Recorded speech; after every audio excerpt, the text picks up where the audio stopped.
Hello and welcome back to another edition of Trogly's Guitars. Today we have a beautiful prehistoric Les Paul reissue, a 1989. This guitar is just absolutely stunning. I can't even believe the flame top on this one.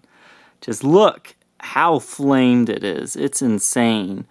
Paired up with that beautiful Heritage Cherry Sunburst finish. This is one of the nicest guitars I've had in a while.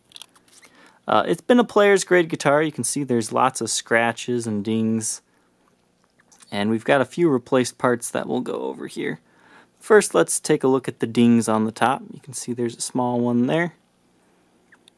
And a few as we're going around here. I think that's probably about the worst on the top. But lots of little player's dings, because this is 100% a player's grade guitar. Now, I don't usually do this, but I'm actually going to open auction this one on eBay. I mean, if you have an offer for me, feel free to contact me within the first day or so, and maybe we can work a deal. But I think I'm just going to, see what the market's willing to pay for such a beautiful guitar. There's the other ding on the top I was talking about. The pickguard is non-original. I'm guessing it's a historic part, because a lot of parts on here have been changed to like historic spec. There is a second hole under here where the original pickguard would have lined up. This screw is kind of sunk in crooked, so it's not completely flush. You can kind of see what I mean there. The knobs have been replaced to a 1960 burst style reflector knob, which I think really looks nice on this one, since most 1960 bursts haven't faded. So since this one was so red, I thought that looked really good on this one. The tailpiece, I believe is original. There's not much markings on tailpieces.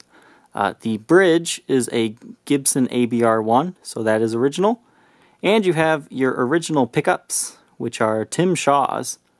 The ink stamps, I don't think there's an ink stamp on the neck. There's a very faded ink stamp on the bridge, but they're definitely both Shaw's. They both ohm out around 7.4, 7.5. The headstock is in good shape. You do have some light wear and tear on it, though, that we'll go over here. The logo, as you can see, has the typical tooling marks around it. What I find really unique about this one is that the lacquer has aged so much that the tooling marks have actually, turned yellow as well as the logo, so I think it looks really good on this one. And that is the characteristic of a prehistoric, this logo where the G is kind of under the top. It looks a little goofy, but I've come to love it. Another flaw on the headstock is like a little chip in the lacquer right here. As you can see, it's not too bad. I didn't even see it, first time looking. The truss rod cover is a historic truss rod cover, so that it's not original. By the truss rod, there is a little bit of finish kind of worn off there. You can kind of see that small divot. It's not like a hole or anything. The Rosewood fretboard on this one is very nice. I love it. It's nice and dark, as you can see. I just oiled it, so it might be a little lighter when you get it, but even before I had oiled it, it was a nice rosewood fretboard. The frets are in good shape. They do show some very light wear and tear, but overall it's not too bad. You can see there the slight divoting, but they're very minor. I honestly don't have any issues playing this guitar. The action is not super low. It's not super high. It seems higher than it is. I'll show you. So it can definitely be adjusted down, but it's kind of at medium action right now. And while it looks high, it feels really good to play it for some reason. You can really dig into it. It feels great. Onwards to the back of the headstock here. Serial number 90137. This is a 1989 Gibson Prehistoric reissue. Now, this serial number can mean a lot of things, but it is 100% a prehistoric, I'm sorry. There are a lot of things that tell us this is a prehistoric reissue versus a classic or a historic itself. First off, Les Paul Classics did not exist in 1989. 1990 was the first year for them. You could make the argument that this is a 1999 Gibson Les Paul Classic, because that could have the same serial number, but you'd be incorrect, because by 1999 it said Les Paul Classic instead of model there. Plus you have the Prehistoric Gibson logo. Another way you can tell, if you're a non-believer and need some convincing, is a Les Paul Classic will say Les Paul Classic or Classic Plus in the cavities. Some of the later ones from like 91 through 93 will say Reissue, but since this one's early enough, it doesn't have anything in there. It just says the color Heritage Cherry Sunburst. So this is 100% a 1989 Gibson Prehistoric. So you might be wondering why I'm going to open auction this one. It's because of this right here. It's had probably the most professional headstock repair I've ever seen. I'm not entirely sure it was a complete break. I mean, it probably was. But, as you can see there was a headstock repair. It's awesome. The only way you can see it is when you shine it in the light here. Now, otherwise, it's invisible to the naked eye. The guy who sold this guitar to me didn't even know it was repaired. As you can see, when you look at it under blacklight, it definitely shows up that there has been some finish touch-ups, and it helps you kind of see the repair even better. But as you can see, the finish is original elsewhere.